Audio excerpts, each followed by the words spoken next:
ज्योति चारों ओर फैली हुई थी। भगवान राम के समय से कुछ पहले की बात है।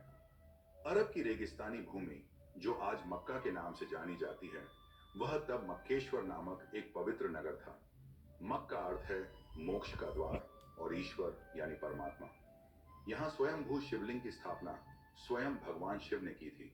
कथा के अनुसार त्रेता युग में जब भगवान शिव कैलाश पर विराजमान थे, तब उन्हें एक दिव्य दर्शन हुआ। पृथ्वी के उस कोने में जहां रेगिस्तान की बालू में छिपे रहस्य थे, वहां के निवासियों की भक्ति इतनी गहरी थी कि स्वयं महादेव उनके बीच अवतरित होने को व्याकुल हो उठे।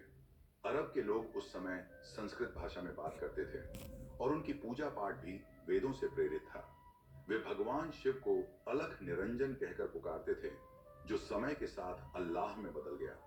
अलख मतलब अज्ञेय, निरंजन मतलब निर्विकार। यही शिव का स्वरूप है। दिन में 5 बार वे शिव की आराधना करते थे। सुबह की पहली किरण के साथ, दोपहर की तपिश में, शाम की शीतलता में और रात की गहराई में। हर पूजा में शिवलिंग पर जल चढ़ाया जाता, बिल्व पत्र अर्पित किए जाते और मंत्रों का जाप होता। ओम नमः शिवाय की ध्वनि रेगिस्तान को गुंजायमान कर देती। मक्केश्वर मंदिर वहां का केंद्र था, जहां स्वयंभू शिवलिंग चमकता था, जो पृथ्वी से खुद प्रकट हुआ था। इस लिंग में इतनी शक्ति थी कि जो भी सच्चे मन से दर्शन करता, उसे मोक्ष की प्राप्ति हो जाती। अब आते हैं उस घटना पर जब भगवान शिव स्वयं मक्का पहुंचे। कथा कहती है कि एक बार कैलाश पर मां पार्वती ने शिव से पूछा, हे नाथ, पृथ्वी पर आपके इतने भक्त हैं, लेकिन अरब की उस भूमि में जहां रेगिस्तान फैला है, वहां के लोग आपको कैसे पूजते हैं? शिव मुस्कुराए और बोले, देवी, भक्ति की कोई सीमा नहीं, चलो मैं तुम्हें दिखाता हूं। और इसी बहाने शिव मक्केश्वर पहुंच गए। वहां पहुंचकर उन्होंने देखा कि लोग कितनी श्रद्धा से पूजा कर रहे हैं। शिव ने अपना रूप एक साधु का रखा और मंदिर में प्रवेश किया। लेकिन जैसे ही वे शिवलिंग के समक्ष पहुंचे, लिंग से एक दिव्य ज्योति निकली और शिव का सच्चा स्वरूप प्रकट हो गया। लोग आश्चर्यचकित हो गए और पूरे नगर में हर्षोल्लास छा गया। भगवान शिव ने वहां कई दिनों तक निवास किया, भक्तों को उपदेश दिए और मां पार्वती भी वहां आई। मां पार्वती का आगमन एक चमत्कार था। वे आकाश से उतरी और शिव से मिलकर बोली, हे प्रिय, यहाँ की भक्ति देखकर मेरा हृदय प्रसन्न हो गया। दोनों ने साथ में वहां के भक्तों को आशीर्वाद दिया और मंदिर में एक विशेष पूजा की, जहां गंगा जल स्वयं प्रकट हो गया। लेकिन दोस्तों, समय का चक्र कभी स्थिर नहीं रहता। जैसे जैसे त्रेता युग का अंत निकट आया, कल युग की छाया फैलने लगी।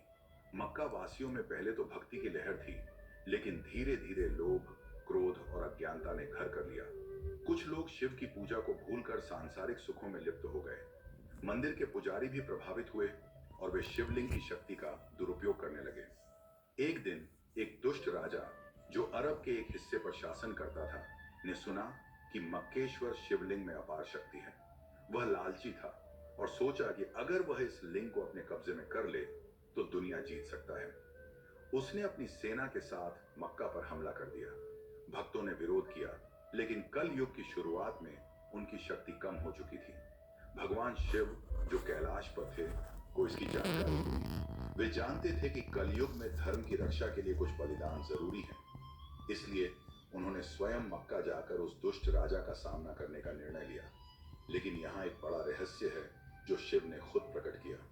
शिव मक्का पहुंचे और राजा के सामने खड़े हो गए। राजा ने उन्हें पहचाना नहीं और कैद करने का आदेश दे दिया। लेकिन शिव ने मुस्कुराते हुए कहा, हे राजन, तुम मुझे कैद नहीं कर सकते, क्योंकि मैं स्वयं कैद होना चाहता हूं। राजा हंस पड़ा, लेकिन जैसे ही उसने शिव को स्पर्श किया, एक चमत्कार हुआ। शिव का शरीर शिवलिंग में समाहित हो गया और लिंग एक काले पत्थर के रूप में बदल गया, वही जो आज काबा में है, ऐसा कथा कहती है।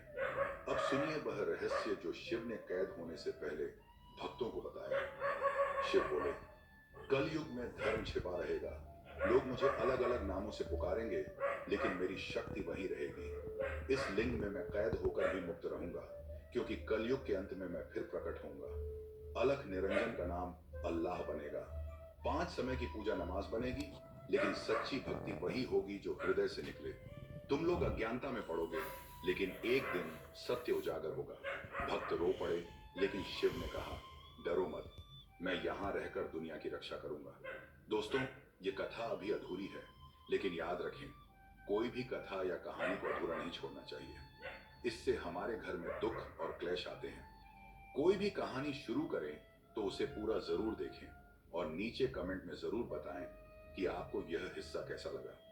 अगर आप भगवान शिव के सच्चे भक्त हैं तो ओम नमः शिवाय लिखकर अपनी भक्ति दिखाएं। और हाँ, चैनल को सब्सक्राइब करके भगवान की कृपा प्राप्त करें, क्योंकि ऐसी कथाएं केवल सच्चे भक्तों तक पहुंचती हैं। अब आगे की कथा में हम देखेंगे कि कैसे मां पार्वती ने शिव को कैद से मुक्त करने की कोशिश की और कलयुग के और गहरे रहस्य क्या थे। जैसे ही राजा ने शिवलिंग को अपने